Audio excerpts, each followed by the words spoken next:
Only on two, a blind man. He did everything by the book to become a U.S. citizen. He tried not once, but twice to take the test, but he never received proper accommodations. Tonight, our Charlie DeMar gets down to the bottom of it. He is live from the Loop outside the USCIS offices. Lucio Delgado, the man you're about to meet, he mastered English by listening to the radio. He was ready to become an American citizen. He studied hard for the immigration test, but a lack of reasonable accommodations and bureaucracy have crushed those dreams, at least for now. Esto no está hecho para la nieve.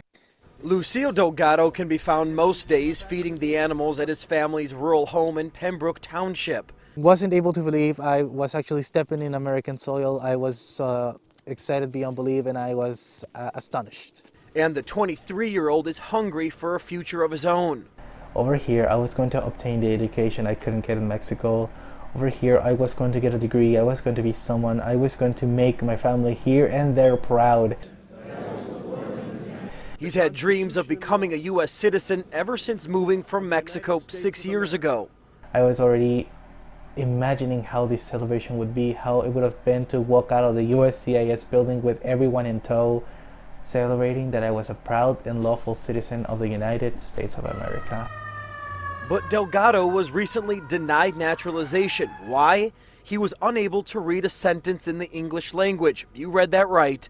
A man who has never had his eyesight couldn't demonstrate his ability to read, flunked by the federal government. Only Braille would have been a great help.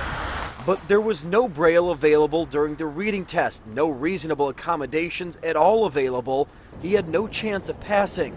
In order for me to waive off the test, you're gonna have to prove that you're blind. Wait a second, they said that you have to prove that you're blind. Yeah, I had to prove that I am blind, even though they had the accommodations form and they had my state ID and record.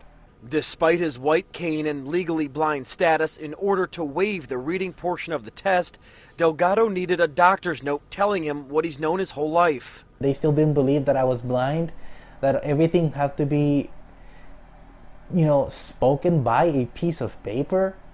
Without health insurance, it's a piece of red tape Delgado couldn't afford. His visions of red, white, and blue went dark. To know that I received such negative news, it shattered all of my dreams in 1 second. Now, despite all of this, Delgado is not discouraged. He's currently in the process of looking for an attorney to help him file an appeal. A spokesperson for U.S. Immigration Services tell me they do provide reasonable accommodations when it's appropriate. So I asked, why weren't those accommodations provided in Delgado's case? I'm told they don't comment on individual cases. We are live tonight in Printers Row. Charlie DeMar, CBS 2 News. Erica. All right, Charlie, thank you.